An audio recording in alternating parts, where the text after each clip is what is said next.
Bom dia a todos. Hoje vamos abordar um importante tema da microbiologia do solo, que é a rizosfera. A rizosfera é um assunto de grande importância para o entendimento de muitos processos fundamentais que ocorrem no solo e que são de responsabilidade microbiana. Por exemplo, a fixação biológica do nitrogênio, que ocorre com muito mais intensidade na rizosfera. A própria simbiose entre rizóbios e leguminosas começa na rizosfera. Lembremos das famosas micorrizas. O contato dos esporos dos fungos micorrízicos com o sistema radicular, é claro, começa em nível de rizosfera. A rizosfera, na verdade, é aquela zona sob a influência das raízes. Aqui vamos fazer uma apresentação geral e resumida, uma vez que nosso canal já está repleto de vídeos sobre este tema. Esse conceito de rizosfera foi lançado em 1904 pelo alemão Lorenz Hüttner, que leva em consideração duas palavras gregas, ou seja, é a união de dois radicais ou dois termos de origem grega. Rizos, que significa raiz, e esfera, que é, na verdade, a esfera, a região onde a raiz está inserida. Então, de modo geral, nós dizemos que rizosfera é a zona sob influência da raiz. E aqui, esta imagem dá uma boa ideia do que ocorre no entorno das raízes em termos de vida microbiana. Então, aqui a complexidade da superfície de uma raiz descevada e sua rizosfera. A letra B significa bactérias. São bactérias aqui alojadas na superfície de partículas de argila. M, justamente, é um coloide mineral, onde a bactéria está aderida. F são fungos filamentosos que ocorrem aqui também na rizosfera.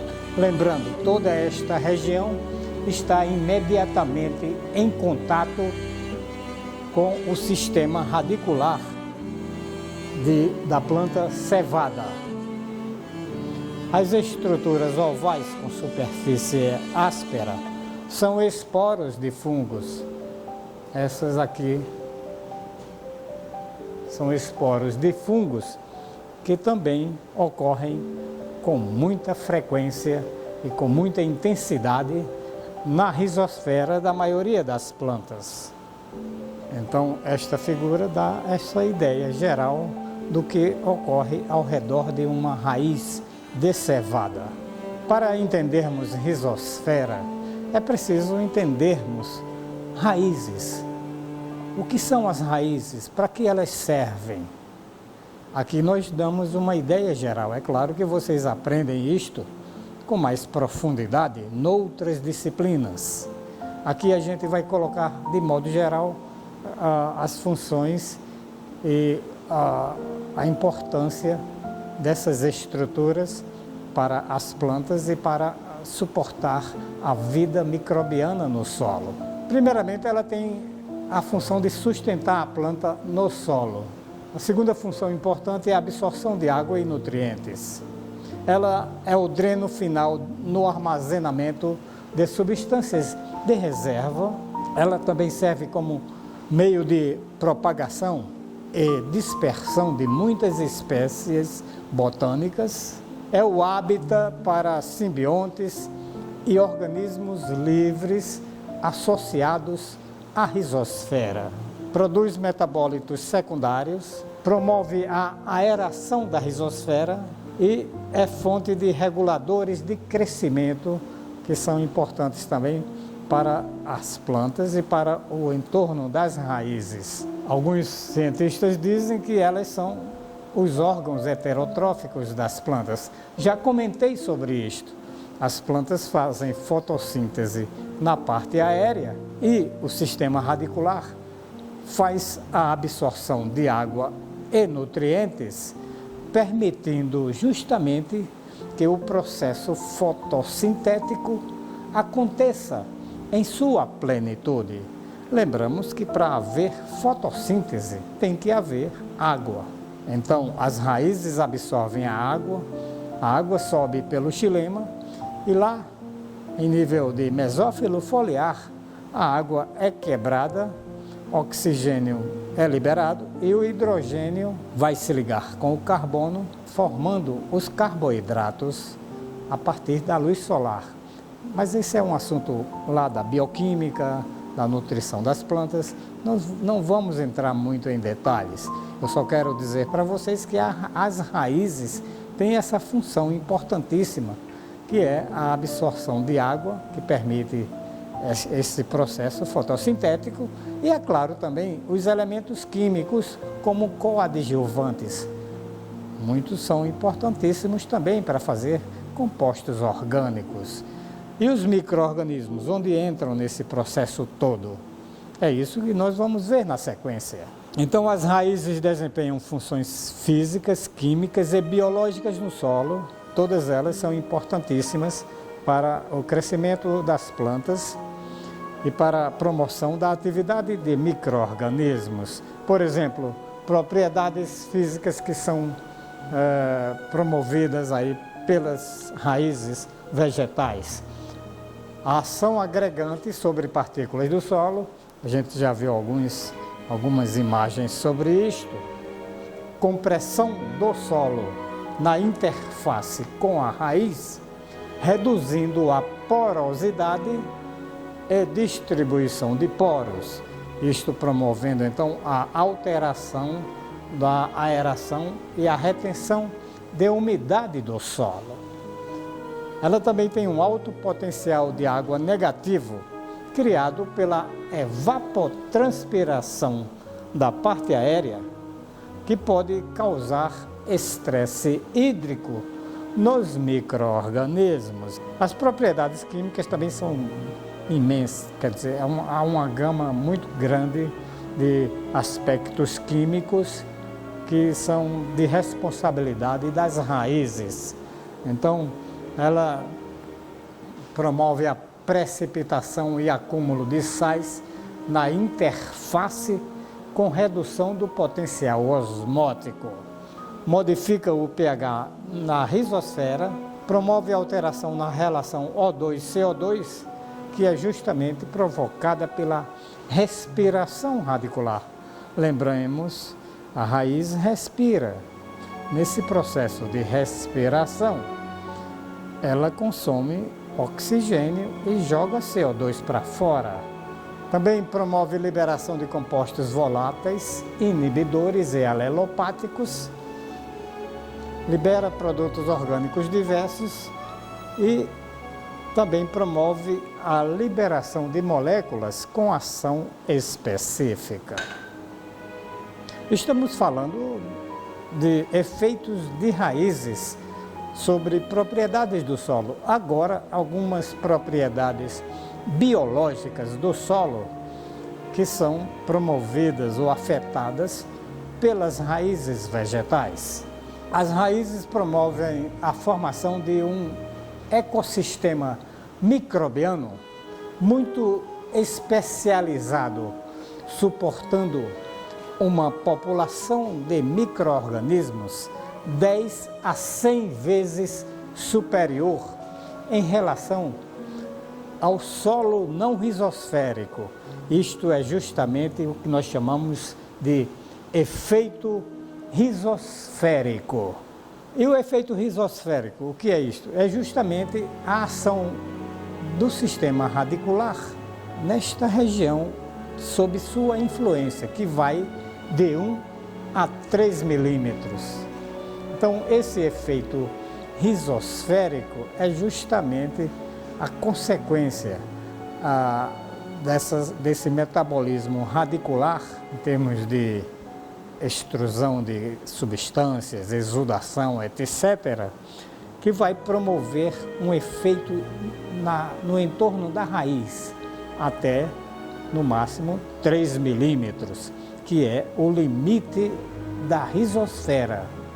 Então, nesta região, ocorre uma série de consequências aí na vida microbiana, geralmente estimulando a atividade dos micro-organismos. De modo geral, isto se chama efeito rizosférico. E os micro-organismos, através desse aumento, nessa promoção da população, da proliferação provocado pelas raízes, então eles vão colonizar de 7 a 15% da superfície das raízes. Um outro efeito é o favorecimento da proliferação e atividade de micro-organismos responsáveis por processos específicos. Então, por exemplo, a gente cita a amonificação.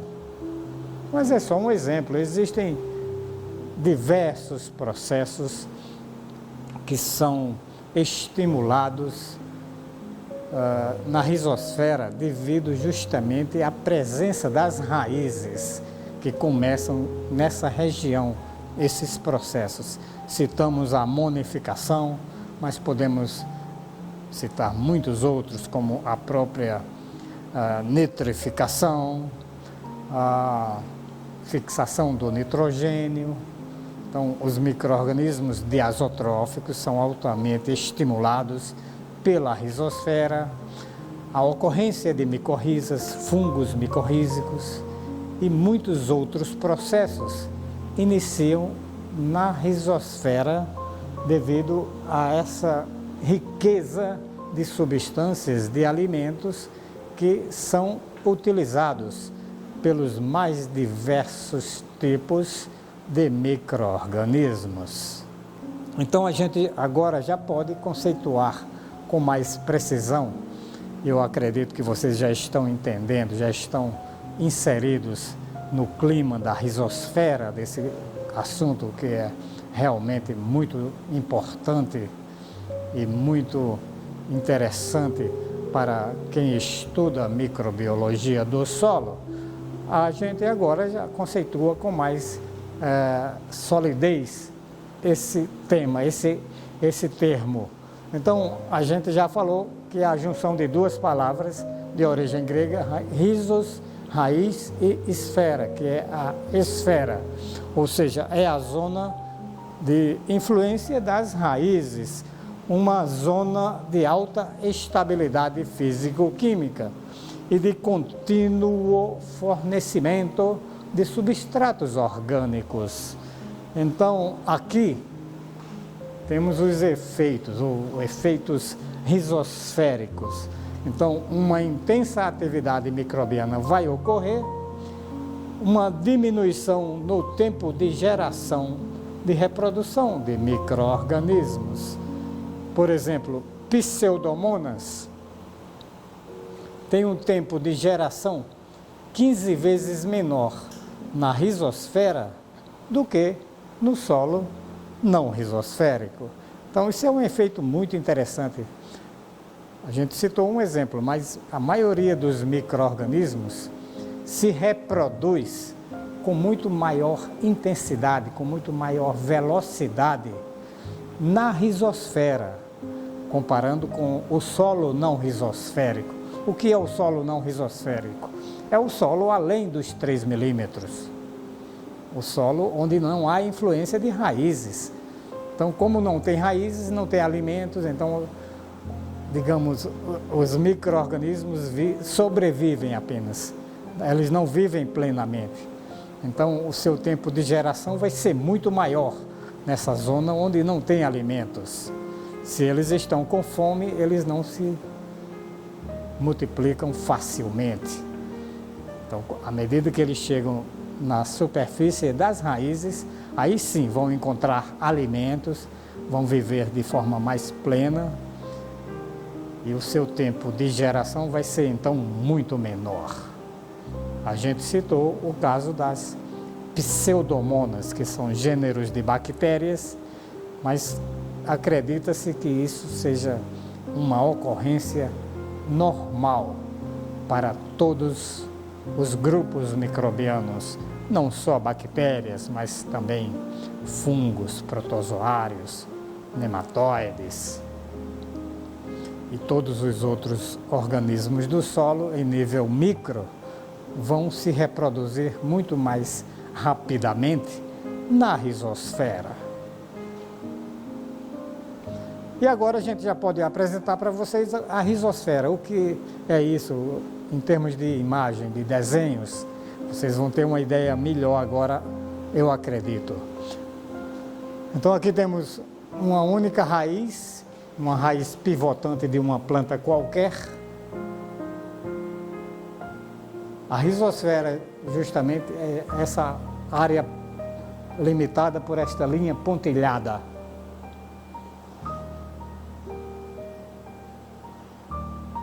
Que vai de 1 a 3 milímetros. Então, isto é risosfera. Os autores chamam também a região imediatamente encostada na raiz como risosfera interna, que é justamente a interface entre solo e raiz. O risoplano e mucigel também são substâncias que acontecem também em nível de risosfera interna. Aqui mais dentro da raiz temos a região cortical, o meristema apical. E fora da raiz, então, temos os diversos produtos que ocorrem, então, nesta região, a risosfera, como mucilagens, bactérias, células desprendidas que perderam a sua função na raiz, então elas se desprendem da superfície radicular e ficam aqui na risosfera. Uma substância chamada mucigel, secreções e exudados diversos que são jogados pelas raízes que ficam aqui dispersos na risosfera, esporos de fungos, outras bactérias, substâncias que nós chamamos lisados, que são bactérias que se desprenderam devido a alguma injúria, então elas foram destruídas e ficaram livres da raiz principal, caindo então na risosfera. E tudo isso que a gente colocou, pelo menos esses alimentos, essas estruturas provenientes das raízes, além das substâncias químicas, elas são alimentos. Então, células deslizadas são alimentos, as células desprendidas também são fontes de alimentos, secreções e exudatos englobam milhares de substâncias orgânicas que são alimentos. Então, todas essas coisas que acontecem, que ocorrem, que são jogadas na risosfera, são fontes de alimento e energia para todos os grupos microbianos que ocorrem no solo e, é claro, na risosfera. Então, alguns autores, inclusive, dizem que a risosfera é o paraíso dos micro-organismos, devido justamente a essa alta diversidade de substâncias orgânicas.